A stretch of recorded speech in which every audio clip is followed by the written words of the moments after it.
Hello friends, welcome to our channel trending Pradesh, जहां आपको झारखंड के गवर्नमेंट जॉब से रिलेटेड इन्फॉर्मेशन और उसकी तैयारी के लिए स्टडी मटेरियल्स प्रोवाइड कराए जाते हैं।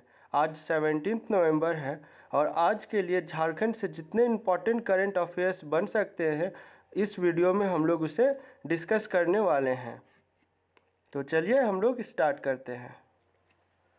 फर्स्ट क्वेश्चन है, झारखंड राज्य के कितने पुलिस अधिकारियों और कर्मियों को राज्यपाल पदक, मुख्यमंत्री पदक और झारखंड पुलिस पदक से सम्मानित किया गया है? आपके ऑप्शंस हैं 47, 30, 3 या फिर 80। तो इसका करेक्ट आंसर हो जाएगा ऑप्शन नंबर डी 80। झारखंड स्थापना दिवस के अवसर पर इन सभी को पुलिसकर्मियों को सम्मानित किया गया है। ये काफ़ी इम्पोर्टेंट क्वेश्चन है क्योंकि इसमें राज्यपाल पदक, मुख्यमंत्री पदक और झारखंड पुलिस पदक इसके बारे में डिस्कशन किया गया है कि ये पदक क्यों दिया जाता है और किस फील्ड में दिया जाता है। आइए इसके बारे में डिटेल में पढ़ते हैं। ये उस सेरेमनी की आप फ़ोटो देख पा रहे होंगे अभी स्क्रीन पर। सम्मानित किया जा रहा है डीआईजी को हेमंत सोरेन के द्वारा। तो चलिए, पहला पॉइंट है, झारखंड स्थापना दिवस के अवसर पर यानी 15 नवंबर को मुख्यमंत्री हेमंत सोरेन ने राज्य के 80 पुलिस अधिकारियों और कर्मियों को राज्यपाल पदक के अलावा मुख्यमंत्री पदक और झारखंड पुलिस पदक से भी सम्मानित किया है। आईपीएस साकेत कुमार समेत 3 पुलिसकर्मियों को विशिष्ट सेवा के लिए राज्यपाल पदक से सम्मानित किया गया है। तो राज्यपाल पदक किस लिए दिया जाता है? विशिष्ट सेवा या योगदान के लिए। थर्ड पॉइंट है, और कितनों को दिया गया है? 3 पुलिसकर्मियों को। आप याद रखेंगे पदक किस लिए दिया जाता है और कितने पुलिसकर्मियों को दिया गया है और किस वर्ष में दिया गया है। ये 3 पॉइंट्स आप इसमें याद रखेंगे। थर्ड पॉइंट है, आईपीएस नाथू सिंह मीना समेत 47 पुलिसकर्मियों को वीरता के लिए मुख्यमंत्री पदक से सम्मानित किया गया है। मुख्यमंत्री पदक किस लिए दिया जाता है? वीरता के लिए। और कितने पुलिसकर्मियों को दिया गया है? 47। ठीक। फोर्थ पॉइंट है, इसके अलावा 2 आईपीएस अधिकारी अखिलेश कुमार झा और डॉक्टर एम तमिलवानन समेत 30 पुलिसकर्मियों को पुलिस सेवा में सराहनीय कार्य के लिए झारखंड पुलिस पदक से सम्मानित किया गया है। तो पुलिस जो झारखंड पुलिस पदक होता है वो कितने पुलिसकर्मियों को दिया गया है? 30। और किस फील्ड में दिया गया है? पुलिस सर्विस में उनके अप्रिशिएबल एफर्ट्स के लिए। ठीक। और ये कार्यक्रम कहाँ आयोजित किया गया था ये भी आप जान लीजिए। 15 नवंबर को झारखंड पुलिस की ओर से राजधानी रांची के डोरंडा स्थित जैप 1 ग्राउंड में अलंकरण दिवस समारोह का आयोजन किया गया था। इस आयोजन में मुख्य अतिथि के तौर पर मुख्यमंत्री हेमंत सोरेन ने शिरकत की थी। यहाँ पर डोरंडा का जिक्र हुआ है तो एक क्वेश्चन था जो प्रीवियस वीडियो लेक्चर्स में आपने देखा होगा, जो उर्स मेला है 213वां उर्स मेला जो है उसका आयोजन रांची के डोरंडा में ही किया गया था। ठीक। लास्ट पॉइंट है, सबसे पहले मुख्यमंत्री ने पुलिस परेड का निरीक्षण किया। इसके बाद पुलिस सेवा में बेहतर कार्य करने वाले 80 पुलिसकर्मी और अधिकारियों को सम्मानित किया गया। तो इतना डिटेल्स काफ़ी है। ठीक। सेकेंड क्वेश्चन है, झारखंड के किस पूर्व मुख्य सचिव यानी कि चीफ सेक्रेटरी का 16 नवंबर को निधन हो गया है? आपके ऑप्शंस हैं आराधना पटनायक, सजल चक्रवर्ती, पीपी शर्मा या option number D Rahul Sharma. तो ऑप्शन नंबर बी और सी में आप कंफ्यूज नहीं करेंगे। सजल चक्रवर्ती भी झारखंड के चीफ सेक्रेटरी रहे हैं लेकिन इनका निधन 5 नवंबर को हुआ था। और जो क्वेश्चन में पूछा जा रहा है 16 नवंबर को, तो 16 नवंबर को पीपी शर्मा का निधन हो गया है। ये 2 बार झारखंड में चीफ सेक्रेटरी रहे हैं। ऑप्शन नंबर ए की बात करें तो आराधना पटनायक जो है वर्तमान में ग्रामीण मुख्य सचिव हैं झारखंड की। और ऑप्शन नंबर डी की बात करें तो राहुल शर्मा जो हैं वो झारखंड शिक्षा विभाग के मुख्य सचिव हैं वर्तमान में झारखंड के। ठीक। आइए, ये इनकी फ़ोटो आप देख पा रहे होंगे स्क्रीन पर। ठीक। फर्स्ट पॉइंट है, झारखंड के पूर्व मुख्य सचिव पीपी शर्मा का 16 नवंबर को निधन हो गया है। उन्होंने दिल्ली में अंतिम सांस ली। पिछले कुछ दिनों से वे बीमार चल रहे थे। दिल्ली में उनका इलाज चल रहा था, इसी क्रम में उनका निधन हो गया। वे झारखंड में 2 टर्म मुख्य सचिव रहे थे। ये इंपॉर्टेंट पॉइंट आप याद रखेंगे। उन्होंने 2 बार झारखंड में मुख्य सचिव के रूप में अपना सेवा दिया है। वे स्वास्थ्य विभाग समेत अन्य विभागों में प्रधान सचिव भी रहे थे। श्री कृष्ण लोक प्रशासन संस्थान ATI के महानिदेशक के पद से ये सेवानिवृत्त यानी कि रिटायर हुए थे। थर्ड क्वेश्चन है, झारखंड से किन्हें लिविंगस्टोन अंतर्राष्ट्रीय विश्वविद्यालय जाम्बिया का आउटरीच निदेशक सह शोध समन्वयक नियुक्त किया गया है? आपके ऑप्शंस हैं doctor Kameshwar Prasad, doctor KS Rakesh, Ramesh Kumar Pandey या फिर ऑप्शन नंबर डी सोना झरिया मींज। तो इसका करेक्ट आंसर हो जाएगा option number B doctor KSS Rakesh. Option number A जो है डॉक्टर कामेश्वर प्रसाद, वे अभी रिम्स के स्थायी निदेशक नियुक्त किए गए हैं।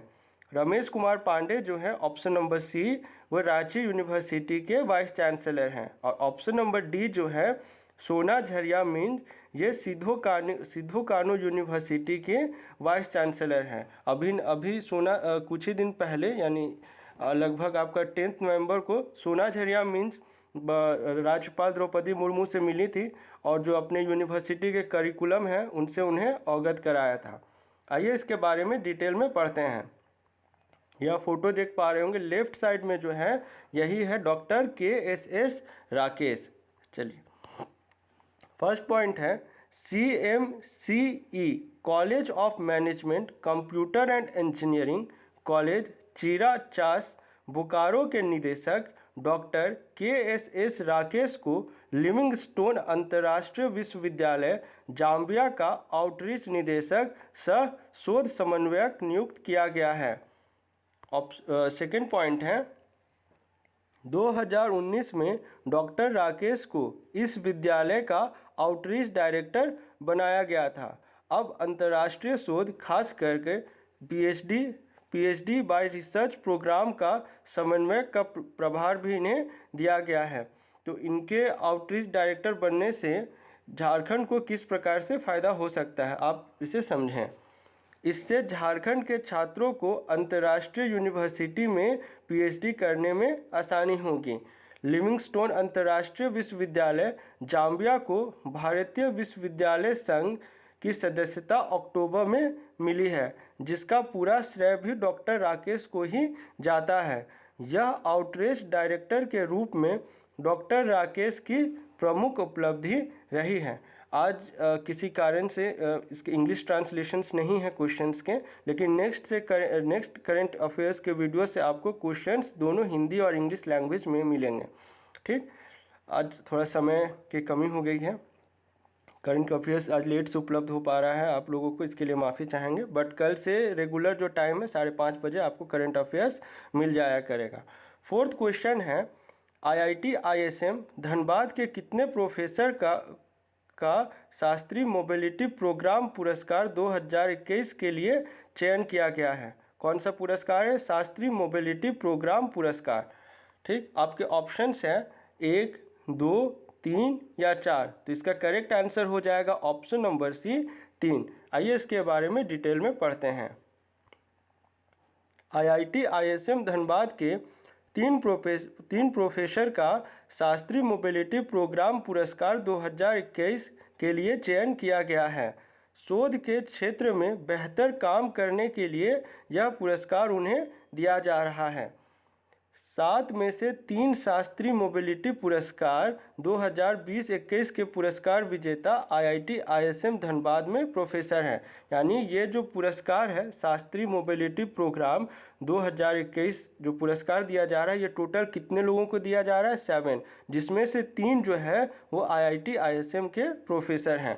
पहले हैं IIT धनबाद के ताराचंद अमगोट के ने green and intelligent edge for delay sensitive IoT application पर रिसर्च किया है, जो मल्टीपल इनपुट के डिज़ाइन और विकास के लिए सर्वश्रेष्ठ है। किन्हें दिया गया और किस फील्ड में रिसर्च के लिए दिया गया, ये पॉइंट आप याद रखेंगे।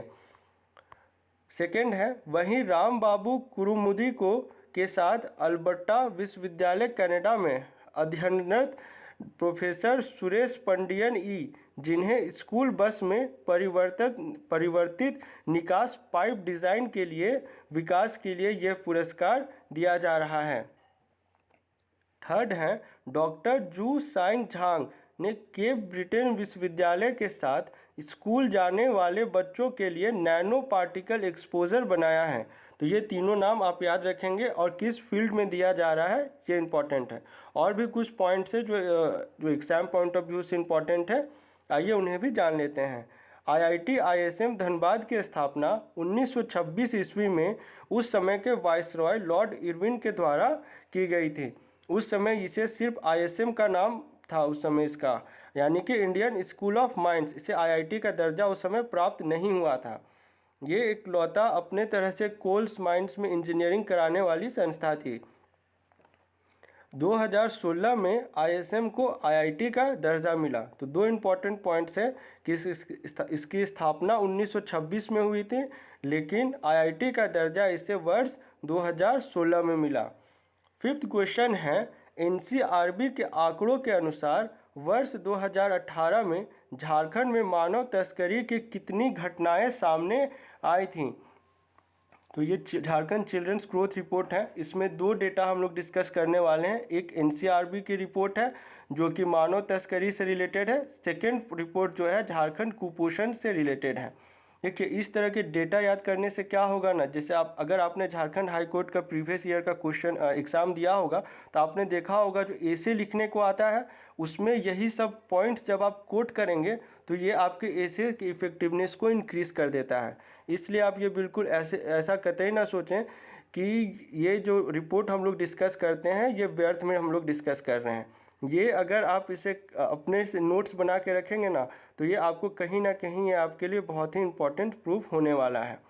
ठीक, आपके ऑप्शंस हैं 370, 373, 376 या ऑप्शन नंबर डी 380। तो इसका करेक्ट आंसर हो जाएगा ऑप्शन नंबर बी 373। आइए इसके बारे में डिटेल में पढ़ते हैं।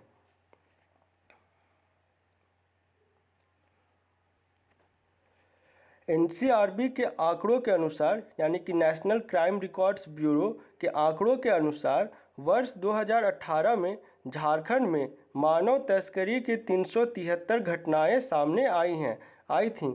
यह संख्या देश के किसी भी राज्य में सबसे ज़्यादा है। ये एक बहुत ही बड़ा चिंता का विषय भी है। ये करंट अफेयर्स की हिसाब से ये टॉपिक इसलिए इम्पॉर्टेंट हो जाता है क्योंकि 14 नवंबर को आपका चिल्ड्रंस डे था और ये जो रिपोर्ट हम लोग डिस्कस कर रहे हैं, जो डेटा हम लोग डिस्कस कर रहे हैं, ये झारखंड चिल्ड्रन या झारखंड यूथ से रिलेटेड है। ठीक, इनमें से 314 लड़कियां थीं जो नाबालिग थीं। इनमें से मात्र 100, आप गौर करेंगे, इनमें से मात्र 158 को ही बचाया जा सका। समाज में जागरूकता के अभाव के चलते इन पर रोक नहीं लग पा रही है। नवजात शिशुओं को जन्म के तुरंत बाद फेंक देने की सैकड़ों घटनाएं होती रहती हैं, लेकिन थाना में इसकी रिपोर्ट बहुत कम दर्ज होती हैं। आप जब पेपर पढ़ेंगे डेली तो आपको ये न्यूज़ मिलते रहेगा, रिम्स हो गया या सदर अस्पताल रांची हो गए, जितने भी बड़े बड़े अस्पताल हैं, इस तरह के केसेस आपको रोज़ देखने को मिलते हैं। लेकिन कितना ही रिपोर्ट है जिसे रिपोर्ट किया जाता है, कितनी ही ऐसी घटनाएं हैं। यहाँ तक कि national crime records bureau NCRB के पास भी इसका एग्जैक्ट डेटा उपलब्ध नहीं है। जब रिपोर्ट ही नहीं होगा तो डेटा कहाँ से आ पाएगा। लेकिन इस तरह के न्यूज़ आपको रेगुलर बेसिस पे सुनने को मिलते हैं। सेकेंड रिपोर्ट है झारखंड के क्षेत्र में स्वास्थ्य के क्षेत्र में झारखंड के बच्चों की स्थिति। झारखंड के 90% बच्चों को पोषक आहार तक नहीं मिलता। राज्य की 3.3 करोड़ की आबादी में 1.3 करोड़ लोग गरीब हैं। यही वजह है कि पीढ़ी दर पीढ़ी कुपोषण का दंश झेल रहे हैं और इसी वजह से बचपन खतरे में रहता है। ये झारखंड स्पेसिफिक बात हो रही है। एक इंटरनेशनल NGO के सर्वे के मुताबिक झारखंड में पोषण युक्त भोजन की कीमत 194 रुपये और एनर्जी फूड की कीमत 92 रुपये है। राष्ट्रीय परिवार स्वास्थ्य सर्वेक्षण 2014-15 यानी नेशनल हेल्थ फैमिली सर्वे के आंकड़ों पर गौर किया जाए तो पता चलेगा कि राज्य के 45 यानी 45.3% बच्चे कुपोषण का शिकार हैं। ये डेटा जो भी रेड कलर से बोल्ड किया हुआ है इम्पॉर्टेंट है। 10 में से 9 बच्चे यानी कि 90% को पोषक आहार नहीं मिलता। कुपोषण की वजह से ही 5 साल से कम उम्र के बच्चों का वजन कम रह जाता है। 45.3% बच्चों का वजन उनकी लंबाई के अनुपात में कम है। अगर नेशनल लेवल की बात की जाए तो ये एवरेज कितना है 38.4, लेकिन झारखंड का कितना है 45.3, यानी कि लगभग आपको 7% का इजाफा है यहाँ पर। इतना ही नहीं, झारखंड के 47.8% बच्चों का वजन उनके उम्र के हिसाब से सामान्य से काफ़ी कम है। ये कुछ आज इम्पॉर्टेंट करंट अफेयर्स थे आज के लिए। प्रीवियस क्विज क्वेश्चन को हम लोग डिस्कस करते हैं। भारत सरकार के आर्थिक मामलों के मंत्रालय के उप सचिव किन्हें नियुक्त किया गया है? आपके ऑप्शंस थे Suraj Kumar, Rajesh Singh, option number C Rai Mahimapatre, या option number D Chhavi Ranjan. तो राय महिमापात्रे इसका करेक्ट आंसर हो जाएगा। आप में से सभी लोगों में लगभग इसका करेक्ट आंसर दिया है। आइए इसके बारे में थोड़ा डिटेल्स में एक्सप्लेनेशन देख लेते हैं। झारखंड सरकार के आईटी निदेशक राय महिमापात्रे भारत सरकार के आर्थिक मामलों के मंत्रालय के उप सचिव बनाए गए हैं। 2011 बैच के अधिकारी राय महिमापात्रे झारखंड कैडर से केंद्रीय प्रतिनियुक्ति पर जा रहे हैं। राय महिमापात्रे रांची के उपायुक्त भी रह चुके हैं। आज के लिए आपका क्वेश्चन है, केंद्र प्रायोजित राष्ट्रीय पशु रोग नियंत्रण कार्यक्रम के तहत झारखंड राज्य के कितने करोड़ पशुओं का टीकाकरण किया जाएगा? ये क्वेश्चन, ये जो है टीकाकरण है, ये एक्चुअली में स्टार्ट भी हो चुका है। आप जितने भी जानवरों के कान में आप टैग देखते होंगे ना, पीला कलर का, वाइट कलर का या रेड कलर का, ये सब दर्शाता है कि उस जानवर का ये जो वैक्सीनेशन प्रोग्राम है इसके तहत उनका वैक्सीनेशन किया जा चुका है। आपके ऑप्शंस हैं 2.38 करोड़, 2.48 करोड़, 2.58 करोड़ या फिर 2.68 करोड़। आप अपने आंसर को हमें कमेंट बॉक्स में लिख कर बताएं। और अगर आपको हम लोगों का एफर्ट्स अच्छा लगता है तो इसे आप अप्रिशिएट करें, वीडियो को ज़्यादा से ज़्यादा लोगों तक शेयर करें, क्योंकि यही हम लोगों के लिए मोटिवेशन का काम करता है। Thanks for watching this video. मिलते हैं झारखंड के अगले करंट अफेयर्स लेक्चर के साथ।